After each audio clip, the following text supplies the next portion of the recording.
What is going on, everybody? Hope you all had yourselves a fantastic weekend. It is about 11 o'clock Sunday night. Sorry for the late video, but if you guys were tuned in, you saw that I was over with my buddies at 4th and John, getting to talk a little bit about these day 3 prospects. It was an exciting time, a great time. I've had an intensely busy weekend, but today it was crazy trying to get ready for not only this show, but I was doing so much other things that really didn't give me too much time to get anything ready for you guys. This is obviously something we've been talking about and something I'm going to make more in depth of a video. But some of the guys, that we talked about tonight are people I've mentioned, but I want to, kind of get a little more in depth with it. If you guys have anybody you want to talk about, please feel free. But you guys know we're about 11 days away from the NFL draft, and boy, I am excited about it. I can't lie to you. There are some guys, even in these 4th, 5th, 6th, 7th rounds that get me pumped up. We talk about having 11 picks, the most in this draft. Dude, I understand this is the retooling, rebuilding, whatever kind of nonsense you want to use. I don't care. I really don't. I understand there's turmoil with Jeffrey Lurie and Howie Roseman. It all sucks. Yes, it does. But guess what?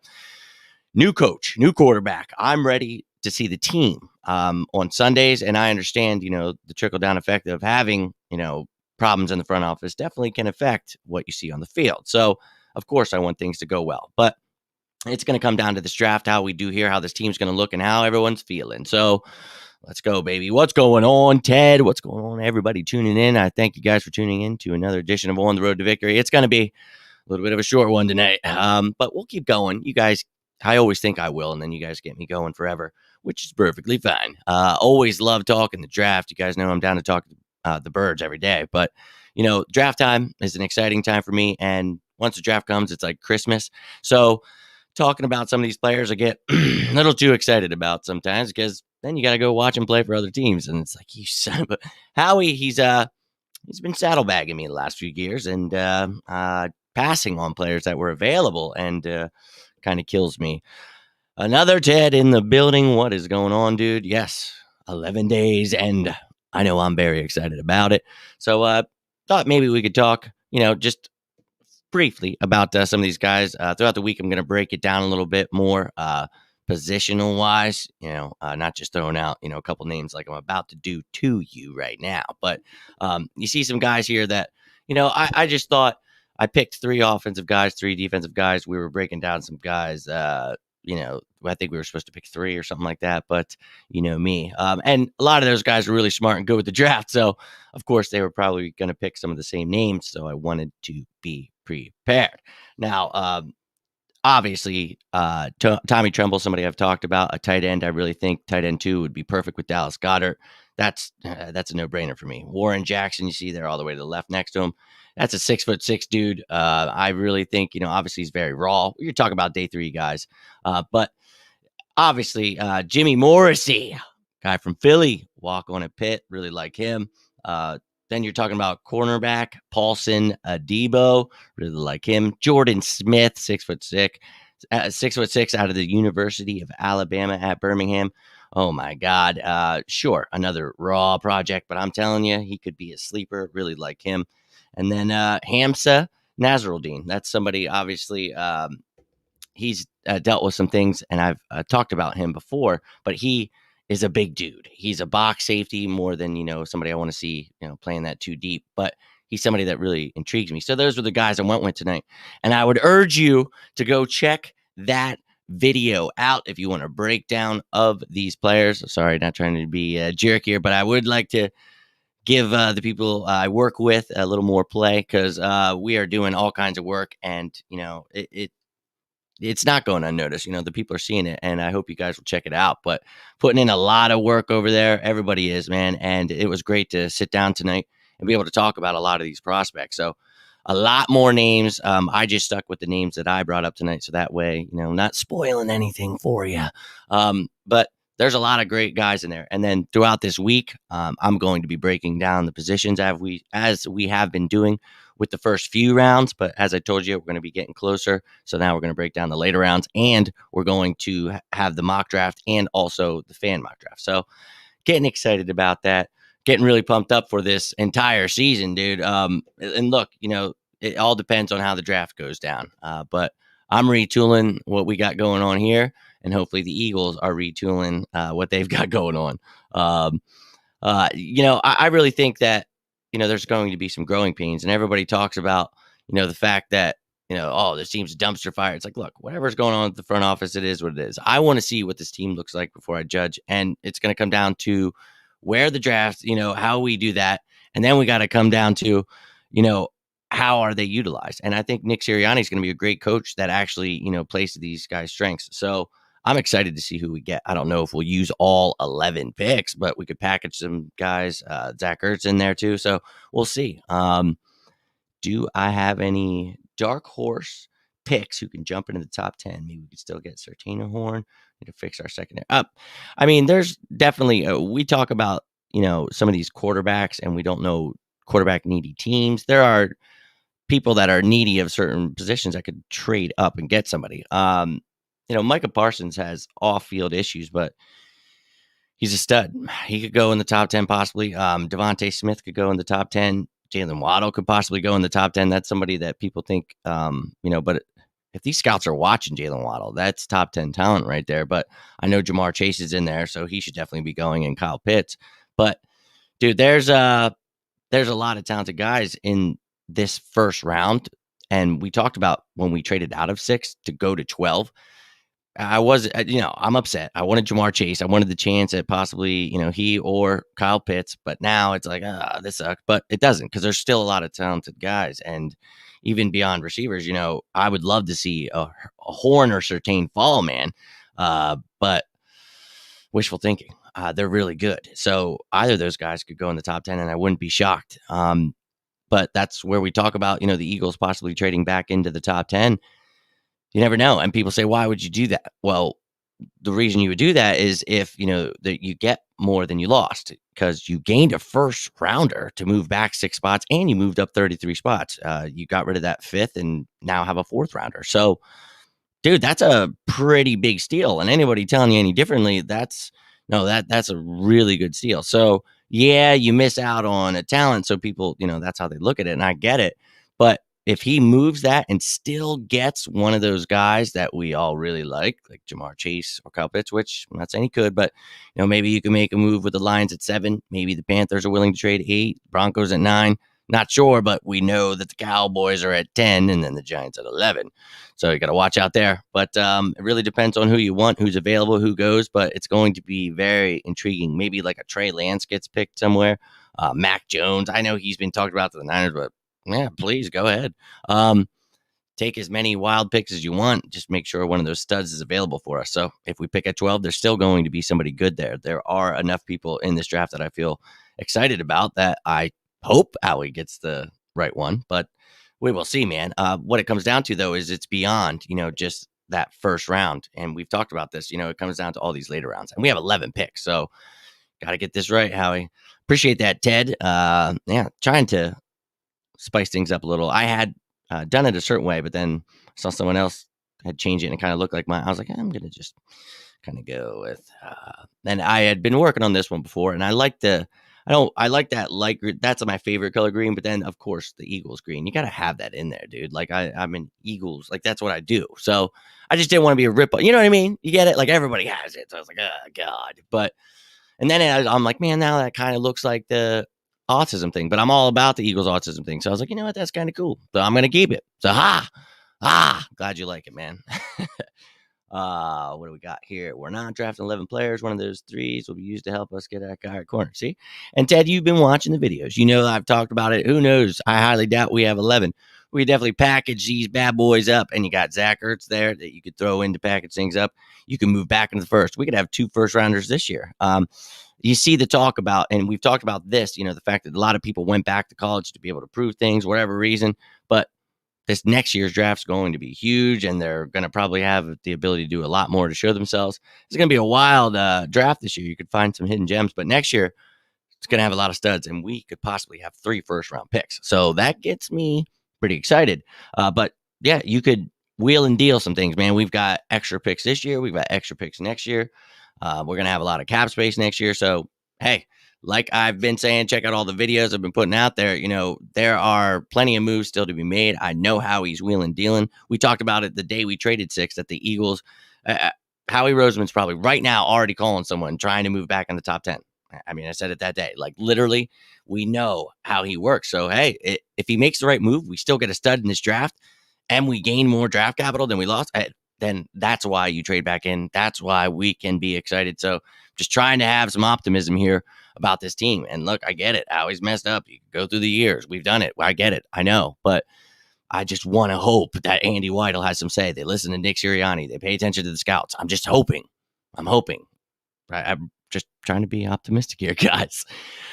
We'll see how that goes down, though. That remains to be seen.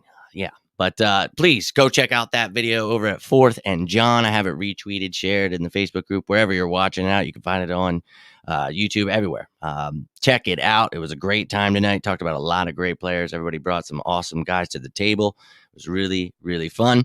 But I'll be back tomorrow with my own show, break some stuff down. I'm going to have some guests on this upcoming week. We're getting closer, baby. It's going to be the 10-day countdown tomorrow. I can't wait. I really can't wait. So you guys are watching this at any other time, please feel free to comment. I love to talk birds. I love to talk anything with you, the draft especially. So throw out some players, anything you want to talk about. We can definitely break stuff down. But I've got a whole slew of players that I was planning. And look, we talked about a lot of them tonight on the show, but I'm telling you, I had pages worth of notes just on different players that I like in day 3, where it's like, dude, I'm telling you, throughout this whole draft, it's been nuts. But oh my God, just like receivers we talked about. Oh my God. I mentioned Warren Jackson, but tonight on the show, I mentioned like Jonathan Adams, TJ Vasher. These are guys I'm going to break down throughout the week. X receivers you don't necessarily have to get in the first, second round. Not saying you don't go there, but you can get other guys in later rounds. There's so much talent at every position. And I have every single position. I have guys at day 3 that I like really am excited about. Some of these guys, maybe other teams, know what they're doing. They did their homework and they're going to take them much higher than day 3. That's perfectly understandable. But, dude, I've got lists of everything, dude. And I mean everything. So going to break it down throughout this week, man. I hope you guys will enjoy it. I know how he could mess this up, but I don't know how you can't have optimism with a draft that's this loaded. And to say that next year is going to be better is awesome. But, dude, be excited about this year, man. We have so many holes we need to fill. So let's just hope we fill them at the right place at the right time with the right player, man. Seriously. Yeah, I do my own mocks. I mess around with things, but thing is, how I roll, Ted. I only put out one per year. I've got it right the last couple of years. But this year, what I'll do is we talked about it, do different scenarios. Us taking at 12, we'll try to trade back in the top 10. We'll trade back out of 12 because anything's possible. Going to do some fun stuff with you guys, a little more than, usually like to do. But I feel if I put out a mock draft with every single player in this draft eventually, then I get to go back and say, well, I had him in my mock. Well, it's like, yeah, if you have 46 mocks, it's like try to have one and get him. And then I'll be like, okay, you've done your homework. So that's what I do. I like to do my homework, a lot of stuff before I come out here and, wild out. So I like to mess with some things. But yeah, I'm going to finally do a mock draft. And last year, like we did, we had you guys making picks. We're going to do that. And that was fun. So just kind of, get an idea of what you guys like. And obviously, my brain's all over the place. There's so many people that I get, excited about, and they're sleeper guys. And then they go to other teams, and then I'm pissed. And you know how it goes. So, it, dude. Go Birds. Hell yeah. Who do you have going at 3? Fields or the Bama kid? Yeah, I don't know if Mac Jones should go there. I'll be real with you. But there's lots of talk of it. Justin Fields is better. I would go with him. I'll be real with you. I have actually questioned myself. I think the Jets will go with Zach Wilson, but I would be struggling between Zach Wilson and Justin Fields. And I know Zach Wilson's like, pretty damn good. But up against tougher competition, I didn't think he was that great. I'm just not as high as everybody else is on him. He's good. He really is. But I wouldn't be surprised if he was one of those guys that was a bust. Just throwing it out there. But I think he is, which is funny to say because he really is a really good quarterback. And if you watch him, you're like, what the are you talking about? Because he makes some throws that you're like, holy I just mean on the NFL level. Like he was very talented in college for sure. But I've watched plenty of very talented college players come to the NFL and fail. So we'll see. I would just rather have Justin Fields, I think, for myself. But that's me. That's me. We'll see. You might have to do a live mock. I think a lot of trades will happen in the top 10 for quarterbacks. Well, yeah, like I said, we'll do that live mock with you guys. I did that last year. It's fun to do that stuff. But yeah, there'll be a lot of trades. There'll be a lot of stuff. And there's always, and that we say that every year. Take this with a grain of salt. And I always break down the players while I'm doing it. I want people to get an idea of what I like, but you have to understand that so many things are going to happen that you never know. And it just so happened I got who we picked the last couple of years. I don't know. You just do the homework and you see how it was the last few years. I kind of more fit the system, and I don't like doing that, but I know how he is. So Dillard was the perfect fit, and then Rager. And then sure enough, that's who we pick. This year, I'm hoping we just go with the best player available. And I think they told us that by trading back to 12. They're not necessarily all in on someone. I don't know if they were afraid. Obviously, you saw a report that maybe they were scared Chase wasn't going to be there or, whoever they're going to take, whatever.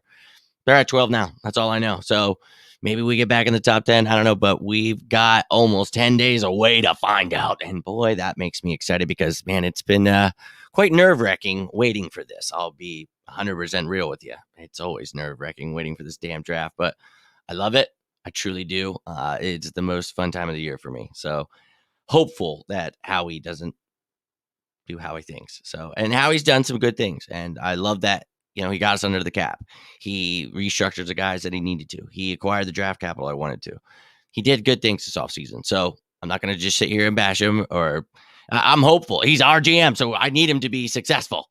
And you saw, we talked about yesterday, he's on the hot seat. Well, he should be. And whatever. I know he's Jeffrey's, like that's literally his lapdog. Like I get it. They're best friends. Like just, you need to have some kind of pressure on the guy.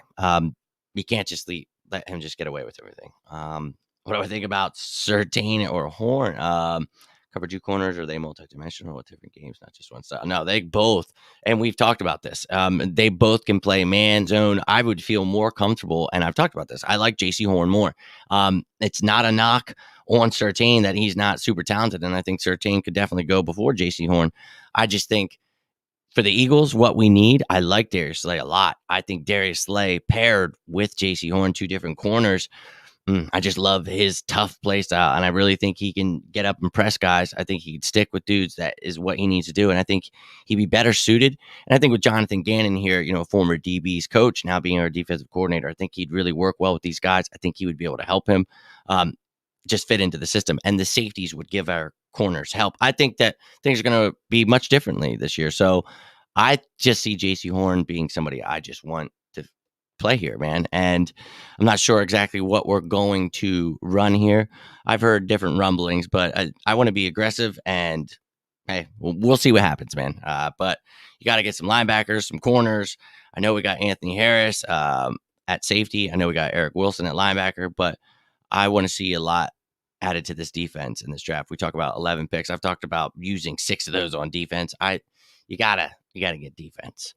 All right, guys, this obviously turned into a 20-minute video. Always try to be quick, but I appreciate you tuning in. I'm gonna get rolling out. Thank you for tuning in wherever you're watching. But you can check me out on Facebook, on Instagram, Twitter, and of course YouTube on the Road to Victory with Jimmy Smith.